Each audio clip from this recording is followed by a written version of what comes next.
Bismillahirrahmanirrahim. Assalamu alaikum, dear students of Introduction to Computer Programming using C++. आज का topic start करने से पहले कल के लेक्चर में जो हमने कुछ चीज़ें डिस्कस की थी उनका एक ओवरव्यू आप लोगों को मैं एज़ यूजुअल जैसे देता होता हूँ, तो वो मैं ओवरव्यू आप लोगों को थोड़ा सा दे दूँ। कल के लेक्चर में हम लोगों ने C++ में यूज़ होने वाले कुछ आउटपुट और इनपुट फंक्शंस देखे थे। जैसे कि हमने आउटपुट फंक्शंस में Cout की बात की थी जो कि C++ में इस्तेमाल होता था, और इसी तरह printf फंक्शन की बात की थी जो कि C लैंग्वेज में इस्तेमाल होता था। इसी तरह हमने इनपुट फंक्शंस भी कुछ देखे थे जिनमें लेट सपोज हमारे पास था scanf फंक्शन जो कि C लैंग्वेज में यूज़ होता है, और इसी तरह cin की बात हमने की थी जो कि C++ में यूज़ होता है वैल्यूज़ को रन टाइम पे लेने के लिए। आज हम लोग आउटपुट फंक्शन में या आउटपुट स्टेटमेंट्स में जो C++ में यूज़ होने वाला हमारे पास है वो Cout, हम उसको डिस्कस करेंगे। Cout जिसका मतलब है कंसोल आउटपुट। कंसोल का लफ्ज़ बेसिकली यूज़ होता है उस जगह पे जहाँ पे हमारी आउटपुट जो है वो इस शक्ल में हो कि बैक पे नॉर्मली ब्लैक स्क्रीन होती है और फ्रंट पे वाइट हमारे पास जो है वो टेक्स्ट की फॉर्म में कोई आउटपुट आती है। और बाद सिचुएशंस में स्क्रीन वाइट होती है और उस पर लिखा हुआ जो टेक्स्ट है वो ब्लैक कलर में होता है। यानी इस तरह के टेक्स्ट फॉर्म में जो हमें आउटपुट आती है तो उसको हम लोग कहते हैं कंसोल आउटपुट, या ऐसी इन्वायरमेंट को हम लोग कहते हैं कंसोल। तो Cout का मतलब होता है कंसोल आउटपुट। Cout जो है वो यूज़ होता है C++ लैंग्वेज में, ये C लैंग्वेज में यूज़ नहीं होता। So it is used in C++, और इसका काम क्या होता है? To display any type of output on screen. ये बात हमने कल के लेक्चर में भी डिस्कस की थी कि हमारे पास आउटपुट के लिए तो बहुत सारी स्टेटमेंट्स हैं, डिफरेंट फंक्शंस भी हैं, लेकिन Cout में ख़ास बात ये है कि एनी टाइप ऑफ आउटपुट, किसी भी तरह की आउटपुट को आप लोगों का Cout जो है वो डिस्प्ले कर सकता है स्क्रीन पे। Cout एक बिल्ट इन है, पहले से बना बनाया हुआ है। Cout का जो फंक्शन है या Cout के जो मतलब परफॉर्म करता है डिस्प्ले का काम, ये कैसे करता है? तो ये बिल्ट इन है, पहले से इसके लिए कोडिंग लिखी गई हुई है, पहले से इसके बारे में कंपाइलर को बताया जा चुका है कि भाई ये क्या करता है और कैसे करता है। कंपाइलर को तो नहीं, लेकिन मतलब C++ के अंदर पहले से इसके लिए कोडिंग की जा चुकी है। कंपाइलर को बताने के लिए हमें उस फाइल का रेफरेंस देना पड़ता है अपने प्रोग्राम के स्टार्ट में। और अगर आप लोगों को याद हो तो हम लोगों ने स्ट्रक्चर ऑफ C++ का एक टॉपिक किया था। मैं आप लोगों को थोड़ा उसको रिमाइंड भी करवा दूं। ये अगर आप लोगों को स्ट्रक्चर याद हो जो मैंने अपने टॉपिक में आप लोगों को बताया था कि टॉप पे हम लोग देते हैं प्री प्रोसेसर डायरेक्टिव, और इस प्री प्रोसेसर डायरेक्टिव में हम लोग different pre processor directives use करते हैं, जैसे मैंने बताई थी हैश इंक्लूड। और इसके अंदर यहाँ पे हम लोग लिखते हैं किसी हेडर फाइल का नाम, ठीक है जी, किसी हेडर फाइल का नाम लिखते हैं जिसको मैंने कहा था हम रेफरेंस फाइल भी कहते हैं। तो ये डिफरेंट हेडर फाइल्स होती हैं जो कि जिनके अंदर इन चीज़ों के बारे में, ये जो बिल्ट इन है जैसे कि सी आउट है, तो इसके बारे में ये पूरा कोड लिखा होता है कि ये किस तरीके से अपना काम करेगा। तो अभी हमने कहा कि भाई सी प्लस प्लस में सी आउट यूज़ होता है डिस्प्ले के लिए, any type of output on screen display के लिए हम इसको यूज़ करते हैं। सो ये वाला काम कैसे होना है, कैसे करना है सी आउट ने, तो ये कंपाइलर को कौन बताता है? ये वाली फ़ाइल जिसका नाम है IOStream file. IOStream file basically आप लोगों की एक ऐसी फ़ाइल है जिसके अंदर सी आउट को एक्सप्लेन किया गया है, ठीक है। IOStream का मतलब है इनपुट आउटपुट स्ट्रीम, ठीक है जी। इसमें क्या होता है, इनपुट आउटपुट स्ट्रीम के अंदर कुछ ऐसा ख़ास किस्म का कोड है जो कि आप लोगों के सी आउट के लिए लिखा गया है। तो यही वजह है कि हम अपनी इस फाइल को अपने प्रोग्राम के अंदर इंक्लूड करेंगे जब हमने अपने प्रोग्राम के अंदर सी आउट स्टेटमेंट को यूज़ करना होगा।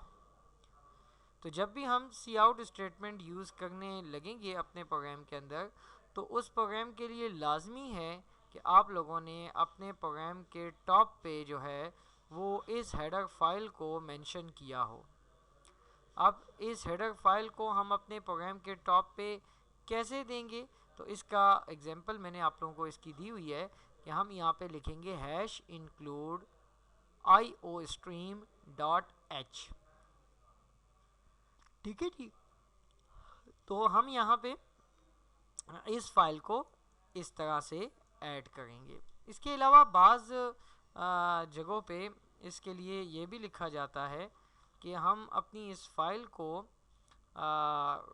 एंगल ब्रैकेट की बजाय हम लोग डबल कॉलम के डबल जो है वो कोट्स के अंदर भी हम लोग इसको देते हैं, ठीक हो गया। तो ये भी जो है प्रोसीजर बाज़ जगहों पे यूज़ होता है कि हम लोग अपनी इस फाइल को डबल कॉमास यानी जिसको डबल कोट्स कहते हैं, हम उसके अंदर भी अपनी इस फाइल को लिख सकते हैं।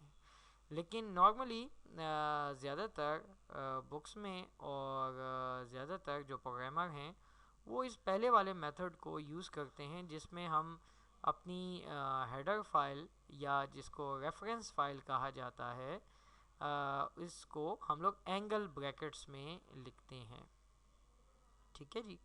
एंगल ब्रैकेट्स जो आप लोगों को यहाँ पे ये नज़र आ रही हैं, जिनको मैथ्स में हम लेस देन और ग्रेटर देन का साइन के तौर पे भी यूज़ करते हैं। तो इन ब्रैकेट्स को हम लोग इस फाइल के दोनों साइड्स पे लगाते हैं या फिर हम इस फाइल को जो है वो डबल कोट्स के अंदर लिखते हैं। आप लोगों को मैं दोबारा structure of C plus plus program के हवाले से बता दूं कि हमने structure of C plus plus program में ये बात कही थी कि जब भी हम अपना कोई प्रोग्राम लिखेंगे तो हमारे प्रोग्राम के टॉप पे जो है स्टार्ट पे जो है प्री प्रोसेसर डायरेक्टिव होगी। तो ये हैश इंक्लूड जो है ये हमारी असल में एक प्री प्रोसेसर डायरेक्टिव है जो कि इस हेडर फाइल को या रेफरेंस फाइल को हमारे इस प्रोग्राम के अंदर इंक्लूड करते हैं। और इससे ये होगा कि ये वाली फ़ाइल जो भी हम यहाँ पे देंगे वो वाली फ़ाइल हमारे इस प्रोग्राम के अंदर ऐड हो जाएगी, इंक्लूड हो जाएगी। तो ये हैश इंक्लूड जो है ये हमारा प्री प्रोसेसर डायरेक्टिव है। और ये जो हेडर फाइल्स हैं ये हम अकॉर्डिंग टू अपनी रिक्वायरमेंट इसमें लिखते हैं।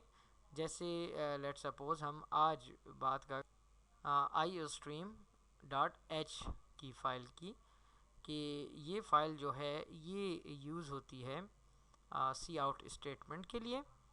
और जब भी हमने अपने सी आउट को या सी आउट स्टेटमेंट को यूज़ करना होगा अपने प्रोग्राम के अंदर डिस्प्ले करवाने के लिए किसी चीज़ को स्क्रीन पे, तो हम लोग अपने प्रोग्राम के टॉप पे लाजमन इस तरह की ये स्टेटमेंट लिखेंगे, hash include iostream dot H.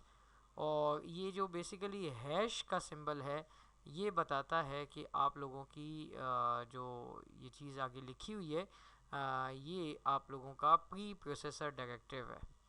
तो प्री प्रोसेसर डायरेक्टिव की पहचान जो है वो हैश का सिंबल है।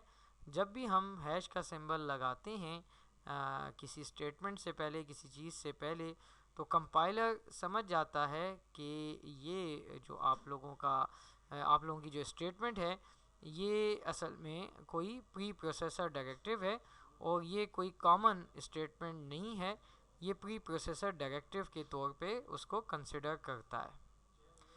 तो यहाँ पे हमारे पास इस चीज़ को हम लोगों ने लाजमन ऐड करना होगा जब हमने सी आउट स्टेटमेंट अपनी यूज़ करनी होगी अपने प्रोग्राम के अंदर। इसके बाद हम लोग आते हैं नेक्स्ट चीज़ है, मैंने आप लोगों को पहले भी बताया था कि जब भी आप लोग अपने प्रोग्रामिंग का कोई टॉपिक अटेम्प्ट करते हो या प्रोग्रामिंग का कोई क्वेश्चन अटेम्प्ट करते हो पेपर के पॉइंट ऑफ व्यू से ख़ास तौर पे, तो सबसे पहले आप लोगों ने उसको थोड़ा सा डिफ़ाइन करना होता है, उसके बारे में आप लोगों ने उस कुछ ना कुछ उसको बताना होता है। जैसे यहाँ पे मैंने उसको 2-3 लाइंस में उसकी बेसिक इंफॉर्मेशंस दे दी कि सी आउट क्या है, कैसे काम करता है, इसका क्या काम है और इसके लिए क्या चीज़ ज़रूरी है।